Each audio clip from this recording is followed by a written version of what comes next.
अध्यक्ष महोदय, भारतीय जनता पार्टी क्या है?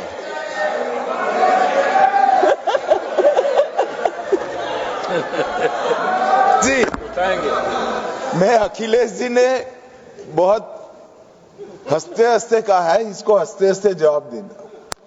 ये सामने जितनी पार्टियां हैं उनका राष्ट्रीय अध्यक्ष उन 5 लोगों को ही चुनना है परिवार के। हमें माननीय अध्यक्ष जी करोड़ों सदस्यों में से 12-13 करोड़ सदस्य प्रक्रिया कर कर चुनना है तो देर लगती है। ये मुस्लिम में भी बंटवारा चाहते हैं। मुस्लिम इस्लाम धर्म में कहीं बंटवारा नजर नहीं आता है। बंटवारा तो पीडीए करेगा अभी। अध्यक्ष महोदय, मैं कहना चाहता हूं, ये जो बिल लाया जा रहा है, भारतीय जनता पार्टी में एक मुकाबला चल रहा है। भारतीय जनता पार्टी के अंदर मुकाबला चल रहा है कि खराब हिंदू कौन बड़ा है। और ये बात अध्यक्ष महोदय मैं ऐसे ही नहीं कह रहा हूं। जो पार्टी ये कहती हो कि दुनिया की सबसे बड़ी पार्टी है, अध्यक्ष महोदय वो अपना राष्ट्रीय अध्यक्ष नहीं चुन पाए अभी तक।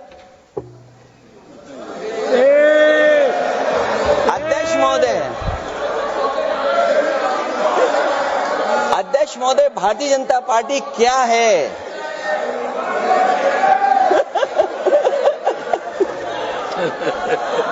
जी, मैं अखिलेश जी ने बहुत हंसते हंसते कहा है, इसको हंसते हंसते जवाब देना। ये सामने जितनी पार्टियां हैं उनका राष्ट्रीय अध्यक्ष उन 5 लोगों को ही चुनना है परिवार के। हमें माननीय अध्यक्ष जी करोड़ों सदस्यों में से 12-13 करोड़ सदस्य प्रक्रिया कर कर चुनना है तो देर लगती है। आपके यहां जरा भी देर नहीं लगेगी। मैं कह देता हूं, अभी 25 साल तक आप अध्यक्ष हो जाओ, नहीं बदल सकता। अध्यक्ष महोदय, क्योंकि जो बात निकल के आई है वो मैं फिर आगे बढ़ा दूं। अध्यक्ष महोदय, जो बात सोशल मीडिया या और जगह गुपचुप हो रही है, कहीं ऐसा तो नहीं था कि अभी कुछ दिन पहले यात्रा जो हुई है वो कहीं 75 वर्ष की एक्सटेंशन वाली यात्रा तो नहीं थी। अध्यक्ष महोदय, ये जो इस बार जो वक्फ बिल आया है, नाकामी का पर्दा इस बार है वक्फ बिल। और नाकामी कोई एक आध नहीं है, मैं कई नाकामियां बता सकता हूं।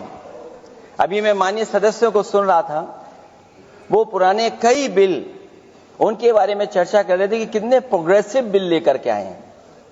मुझे याद है, मैं उत्तर प्रदेश में उस समय था और मुझे लगा कि शायद इनकी वो बात ठीक होगी। एक ये बहुत तैयारी के साथ फैसला लेकर के आए थे और फैसला ये लिया था आधी रात के, आज के बाद नोट नहीं चलेंगे, नोट बंद हो जाएंगे। अध्यक्ष महोदय, उस नोटबंदी नाकामी के बारे में भी तो चर्चा हो जाए कि अभी भी न जाने कितनी जगह पर कितना रुपया निकला जा रहा है, कितना निकल करके आ रहा है। केवल नाकामी नोटबंदी की नहीं, नाकामी बेरोजगारी की भी है, नाकामी महंगाई की भी है, नाकामी किसान की आय दोगुनी नहीं कर पाए वो भी इनकी नाकामी है। मुझे याद है, एक माननीय मंत्री जी पूरे देश की नदियों के बारे में बीओडी बता रहे थे, लेकिन माननीय मंत्री जी ये भूल गए कि उनके शहर में, उनके क्षेत्र की जो नदी है उसकी बीओडी क्या है। गंगा क्या साफ हो गई, यमुना क्या साफ हो गई, स्मार्ट सिटी क्या बन गई, क्या गोद लिए हुए गांव इन्होंने गोद से उतार दिए, उनकी क्या दुर्दशा है। इसलिए मैं कहना चाहता हूं, ये नाकामी का पर्दा इस बार वक्फ बिल बना है।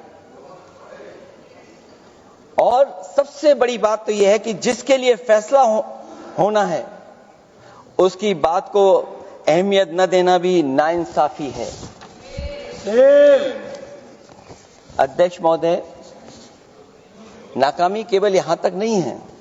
और भारतीय जनता पार्टी क्या है, मैं केवल एक पुरानी घटना याद करता हूं। एक बार फैजाबाद अयोध्या में एक कार्यक्रम था, उसमें बड़ी तैयारी की गई थी और तैयारी के साथ कलाकार मुंबई से बुलाए गए थे। हो सकता है वो सहमति दिल्ली से ना रही हो, केवल लखनऊ की सहमति से हो रहा हो कार्यक्रम।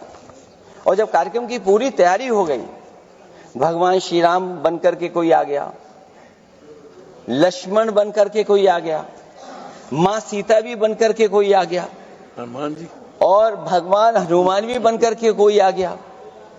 लेकिन जब लखनऊ से वो हेलीकॉप्टर उड़ा और अयोध्या पहुंचा तो सब लोग थे, लेकिन उसमें हनुमान नहीं थे। अध्यक्ष महोदय, मैं भारतीय जनता पार्टी के लोगों से कहूंगा कि जानकारी करिए कि आखिरकार भगवान श्री राम थे, लक्ष्मण थे, सीता थी, लेकिन हनुमान क्यों नहीं थे? हनुमान इसलिए नहीं थे, शायद उनकी जात या धर्म कुछ और था। अध्यक्ष महोदय, ये देश मिली जुली संस्कृति से चला है। कुछ हमने सीखा, कुछ उन्होंने सिखाया। और जो लोग ये कहते हैं कि हम सबको बराबरी का हक देते हैं, अभी कुछ दिन पहले ईद निकली है अध्यक्ष महोदय, वो परंपरा रही है, न केवल मैं जाता हूं बल्कि कोई दल का नेता ऐसा नहीं न जाता हो उस कार्यक्रम में शामिल होने।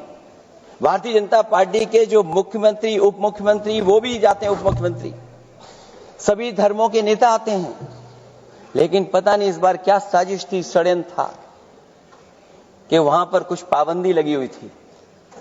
अगर किसी कारण पाबंदी लगी हुई थी तो बात समझ में आती है, लेकिन जब जानकारी हुई है, किसी को नहीं पता था कि पाबंदी क्यों लगी है कि आप नहीं जा सकते वहां पर कार्यक्रम में शामिल होने। क्या यही भारत है, यही संविधान हमें रास्ता दिखाता है? अध्यक्ष महोदय, मंत्री जी बताएं हमें, वो खुद भी माइनॉरिटी हैं, भगवान बुद्ध के रास्ते पे चलते हैं। भगवान बुद्ध का रास्ता दूसरा है। हम आपको अपना मानते हैं तब भी जब आप हमारे बहुत सारे ग्रंथों को नहीं मानते हैं, तब भी हम आपको अपना मानते हैं। आप हमारे पुराणों को नहीं मानते हैं, आप हमारे उपनिषदों को नहीं मानते हैं।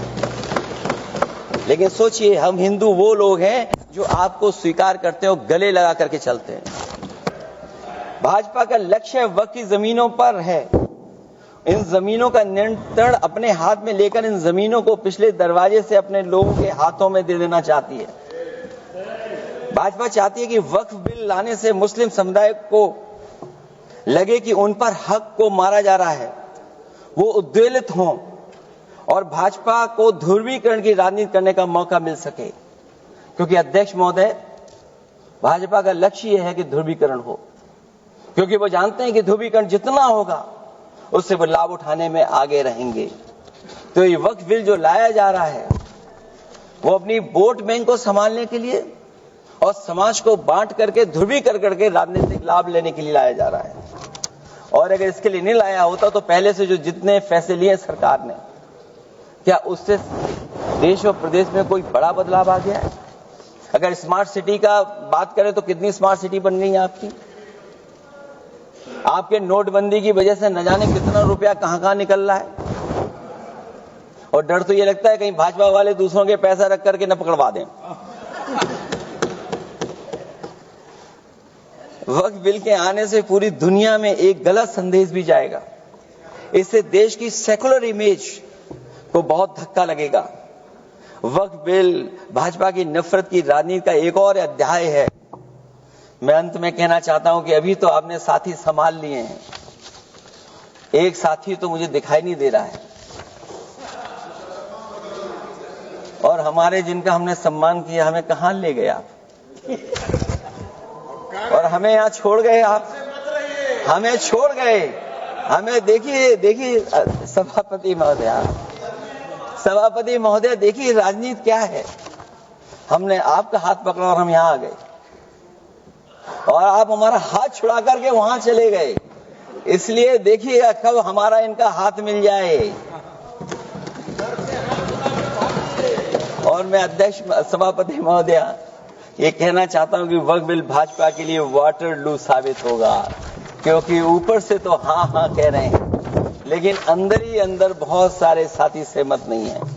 मैं अंत में इतना ही कहना चाहता हूं कि ये वक्फ बिल जो लेकर के आए हैं, कोई उम्मीद लेकर के नहीं आ रहा है। ये सोची समझी रणनीति का हिस्सा है, क्योंकि इनका जो वोट बिखर गया है, ये मुस्लिम में भी बंटवारा चाहते हैं। मुस्लिम इस्लाम धर्म में कहीं बंटवारा नजर नहीं आता है, लेकिन इनकी कोशिश है कि इस बिल के माध्यम से हम मुस्लिम भाईचारा में भी बंटवारा करते हैं। बंटवारा तो पीडीए करेगा। अभी देखिएगा। सभापति महोदया, हमारे एक सदस्य कह रहे थे कि चुनाव बहुत अच्छा होता है। इनसे बेहतर किसने चुनाव देखा होगा?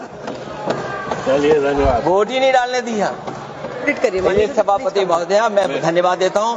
मैं और अपने दल और साथियों के साथ कहता हूं कि समाजवादी पार्टी जिनका विरोध करती है, वोट पड़ेगा तो हम इसके खिलाफ वोट डालने जा रहे हैं।